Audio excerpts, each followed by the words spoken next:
So Josh, obviously you mentioned some of the changes that you've gone through with differing personnel. How many different things have you gone through? How much have you had to teach this team? Different sets, different ways of attacking using personnel. I mean, if you look at it, I mean, we were playing, especially for the first 9 games, everything through Jesse Edwards to try to get him a touch and play inside out because that was kind of our advantage. To abruptly take that away and then add a couple of dynamic guards and figure out how we, incorporate them and put them in the best positions to succeed. Meanwhile, getting some other guys some minutes that have to step up to help us it's certainly a challenge, and especially with the short time frame. So I've said it over and over. I'm a planning guy. I try to be organized and plan things, but every time I have a plan, something wrench gets thrown in it, and I got to figure a different scenario out. Noah and Raekwon give you a little bit better defensive set. I know you push the defense out a little bit at some points. Yeah, I mean, more than anything, we changed some things up with ball screen coverage. With Jesse not out there, he was in a drop the majority of the time with his length and athleticism and trying to protect him from foul trouble. So Cook and Pat, I think we were doing ourselves a disservice by not being aggressive with them in the ball screens. So that was kind of the strategy going in. But on-ball defenders, they're putting some pressure on those guards and making it tough on them. So that's what we want. That's the type of intensity we need on the ball. What did you think of Raekwon's performance tonight? Tried to get him going early. He struggled to make shots, and I worried about that, considering he's still trying to gain his strength and his stamina back. He doesn't have his game legs under him yet because it's his first game, and trying to he was down 13 pounds just a couple of days ago. So I saw it in the practice leading up to. He just wasn't 100% Raekwon yet. So. No, but he forced a couple. I think he would admit that,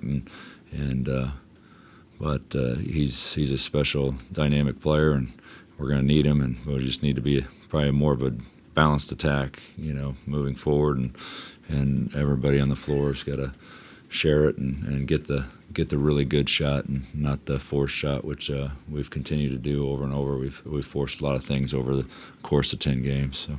It's been 2 weeks. 11 games. It's been 2 weeks to the day since Cook has returned. Played 23 minutes tonight. How far are you willing to let him go now that Jesse's out? Right now, that's about probably max of what he can do. You can see it.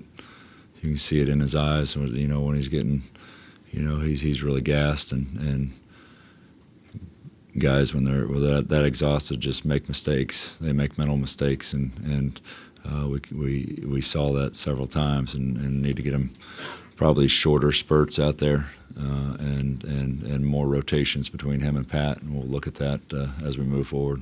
Coach, go ahead. Josh, on the rebounding, and correct me if I'm wrong on this stuff, but I would imagine with your numbers, it might have been difficult to physically work on rebounding, and I don't know, you hear some crazy things that coaches like to do sometimes to really reinforce that. Mm-hmm.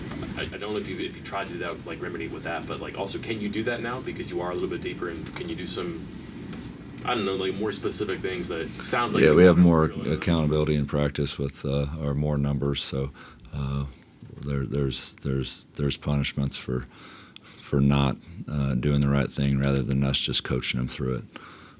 So we're trying to increase the accountability in practice, but you got to understand that every third day we're playing right now, so we can't push them too hard.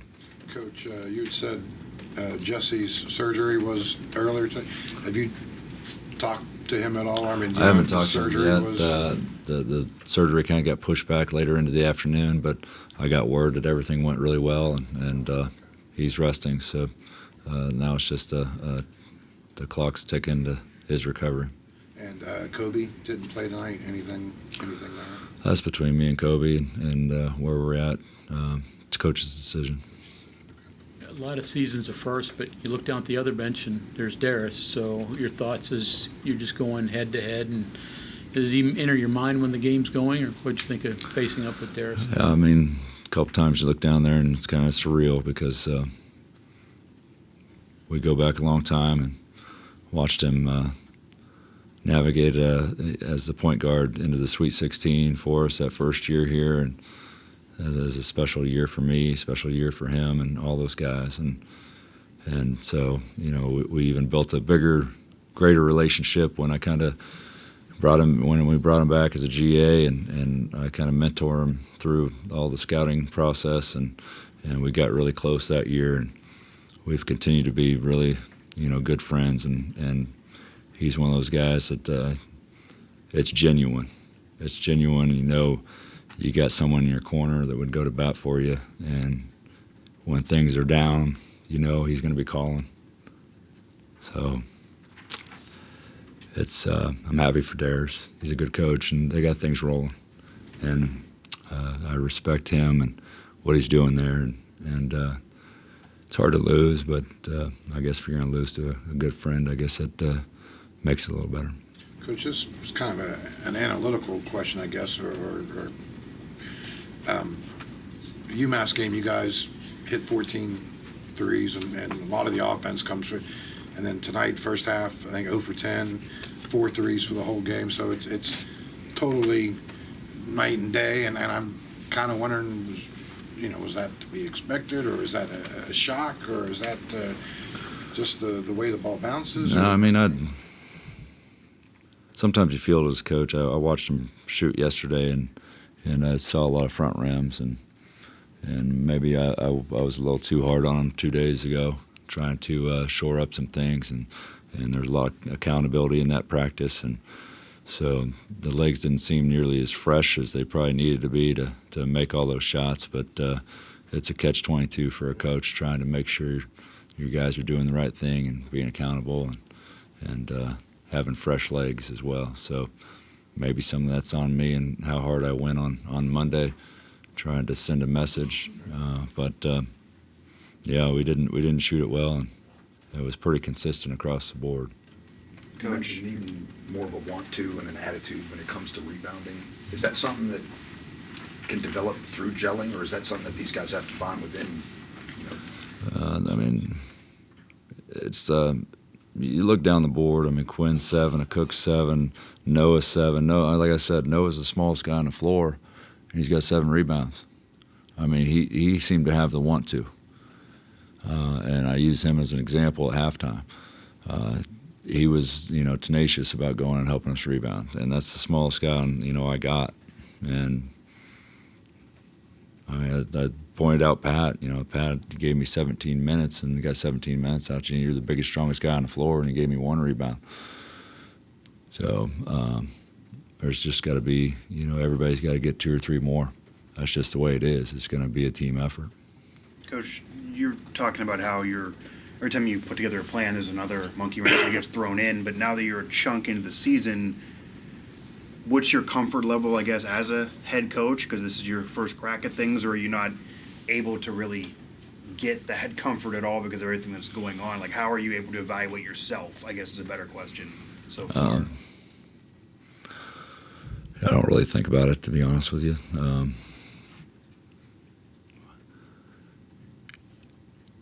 It's change after change after change, and like I said, there's a lot of been wrenches thrown into this whole process, and I'm growing as a coach. I'm growing as a person. I'm going to continue to fight like hell every day for our guys and make sure they're competing and playing the right way and hold guys accountable. I mean, that's going to be an everyday thing for me, and I promise you're going to get 100% out of me and our staff, and I think I'm a positive, optimistic person, so I think we can get some of this chemistry built. It's just we need some consistency out on the floor.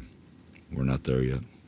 Coach, how much tonight, like during the flow of the game offensively for you guys, was kind of like isolations, just get the guy in a spot and let him make a play, as opposed to like what you could do during a timeout and draw stuff? Were there differences there? I mean, we just got to understand. We run a set and we try to get somebody a shot. If it's not there, it's not there. let's bounce it back out and run the clock. And I told the guys at halftime, like, I can't remember a shot clock violation because we just ran so much offense and didn't get a shot. I don't remember one. You guys remember one? 11 games. I don't think I can remember us running out of clock trying to run offense. So we can certainly be a lot more patient and grind the defense more and figure out, the best possible shot and the most efficient shot. So, we have some continuity behind some of these sets, and let's fall back on it. If it's not there, let's fall back on it. And let's work the defense a little bit. Thank you. Thanks.